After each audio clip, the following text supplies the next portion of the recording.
Nello spazio di pochissimi giorni, nell'arco presumibilmente di una settimana, si dovranno sciogliere questi nodi di poter così formulare una proposta definitiva alle regioni. Il governatore Zaia l'ha chiamato l'ultimo miglio. La maratona autonomia, iniziata il 22 ottobre 2017 con le urne del referendum, vede il filo di lana del traguardo, ma non basta. La conferma arriva alla fine del Consiglio dei Ministri, nel quale Erika Stefani presenta la bozza, il testo. Gli ostacoli sul rettilineo non sono pochi e vengono da ambiente, infrastrutture, cultura e sanità. Lo sa bene anche lo stesso governatore che già in mattinata indicava la percentuale dell'intesa. Siamo a un 70%.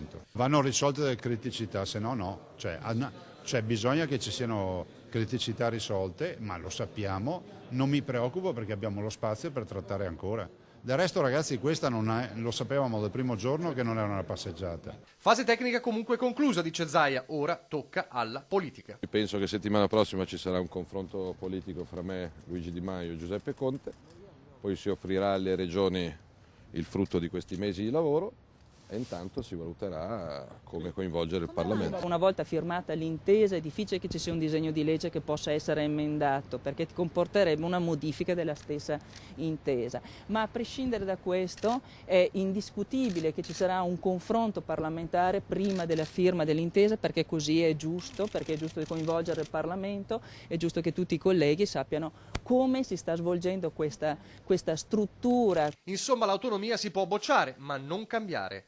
La frenata del Movimento 5 Stelle però non è di poco conto, pentastellati che avrebbero preparato un controdossier. Non lo so, chiedetelo a loro. Io i report li vedo sempre in ritardo e quindi non so, chiedetelo a chi l'ha fatta. L'accordo invece è già stato trovato sul tema cruciale delle risorse economiche e il ministro Stefani puntualizza. Non vi saranno penalizzazioni a carico di nessuna regione, proprio per il sistema con il quale è stata costruita. Sistema che tra l'altro è stato anche avallato dallo stesso Ministero del Tesoro, il Ministero e la segreteria e la ragioneria.